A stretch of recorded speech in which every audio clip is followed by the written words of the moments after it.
प्रेम सागर का 37वां अध्याय। कंस तथा नारद जी एवं अक्रूर का संवाद। श्री सुखदेव जी बोले, महाराज, एक दिन श्री कृष्ण बलराम शाम समय गायों के साथ वन से घर को आते थे। उस बीच एक दैत्य गायों में घुस गया।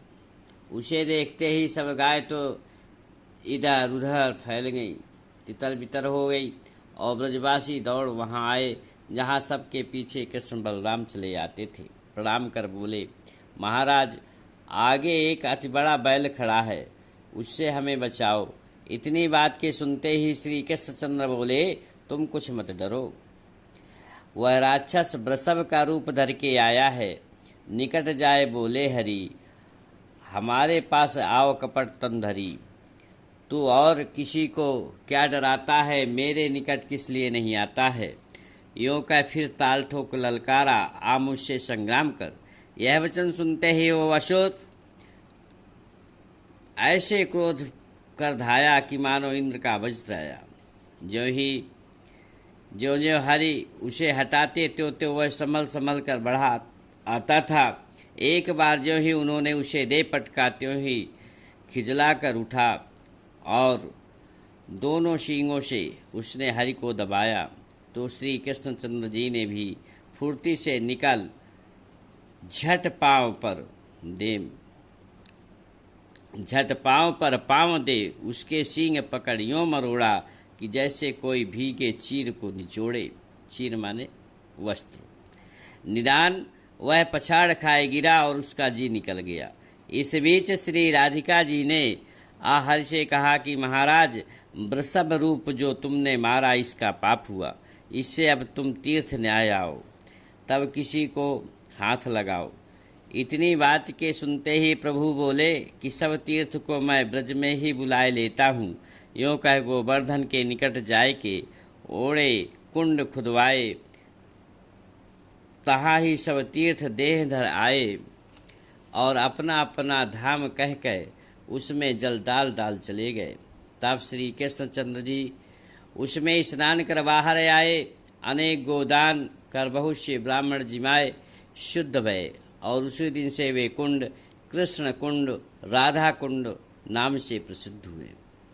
यह प्रसंग सुनाए श्री सुखदेव मुनि बोले कि महाराज, एक दिन नारद जी कंस के पास आए और उसका कोप बढ़ाने को उन्होंने बलराम और श्याम के होने के तथा माया के आने और कृष्ण के जीने का भेद समझाकर कहा।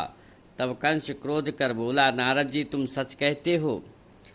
प्रथम दियो सुतयानि के मन पर तीत बढ़ाए, जो ठग कछु दिखाए के सरवश तब लई जाए। कंस ने कहा कि अरे, पहले तो उसने अपना बेटा दे करके मुझ पर विश्वास जमा लिया। जिस प्रकार से एक ठग कुछ दिखा करके लालच दे करके सर्वस्व छीन ले जाता है। इतने कह वसुदेव जी को बुलाए, पकड़ बांधे और कांधे पर हाथ धर बोला कि मिला रहा कपटी तू मुझे, भला साधु जाना है तुझे। दिया आनंद के कृष्ण पठाए, देवी हमें दिखाई आए। मन में कछु कही मुख और, अब मारऊं अवश्य तुझे यही ठौर। मित्र सगा सेवक हितकारी, करे कपट सो पापी भारी।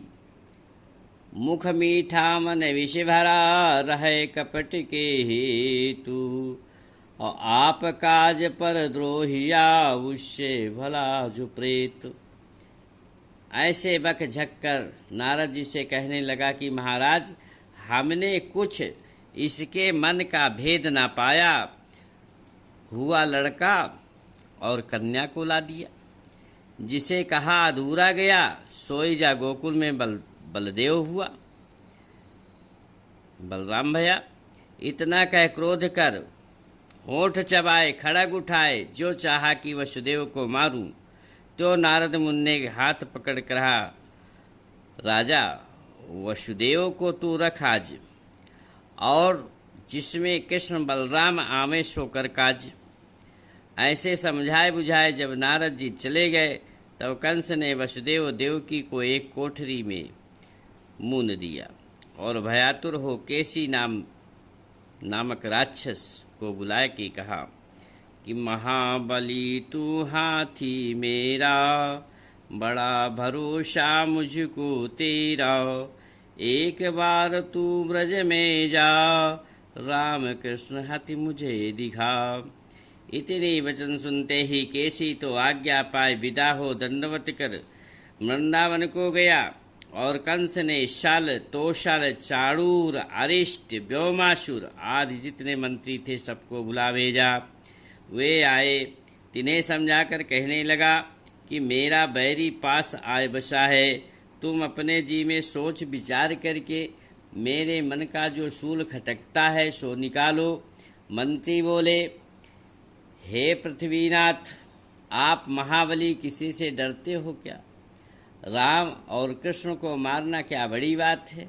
कुछ चिंता मत करो, छल बल से यहाँ आवे सोई हम मता बतावें। पहले तो यह भली भांति से एक सुंदर रंगभूमि बनवावें कि जिसकी शोभा सुनते ही देखने को नगर नगर गांव गांव के लोग उठ धामें। पीछे महादेव का यज्ञ करवाओ और होम के लिए बकरे भैंसे मंगवाओ। यह समाचार सुन सब ब्रजवासी भेंट लावेंगे, तिनके साथ रामकृष्ण भी आवेंगे। उन्हें तभी कोई सहज में पछाड़ेगा या कोई बलि पौर में मार डालेगा। इतनी बात सुन कहे कंस मन लाए, भलो विचारो मंत्री लीनो मल्ल बुलाए, आदर करे वो वीरादय।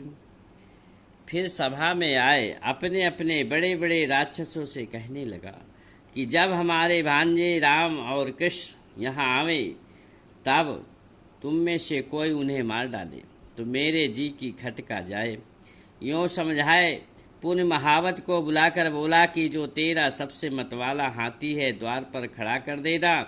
जब वे दोनों आवे और द्वार पे पाँव दे तब तू हाथी से मरवा डालियो, किसी भांति भागने ना पावे। जो उन दोनों को मारेगा सो मुँह मांगा इनाम पावेगा। ऐसा सबको समझाया। कार्तिक वदी 14 को विश्व यज्ञ ठहरा। कंस ने सांझ समय अक्रूर को बुलाया। अतिभाव भक्ति कर घर भीतर ले एक सिंहासन पर अपने पास बैठाए हाथ पकड़त प्यार से कहा कि तुम यदुकुल में सबसे ज्ञानी धर्मात्मा धीर हो, इसलिए तुम्हें सब जानते हैं मानते हैं। ऐसा कोई नहीं है जो तुम्हें देख सुखी ना होए। इससे हमारा काम करो कि एक बार वृंदावन जाओ और देवकी के दोनों लड़कों को जैसे बने तैसे यहाँ ले आओ। मेरा मन देखना चाहता है। तुम्हें तो हमारी बात की लाज है, अधिक क्या कहें।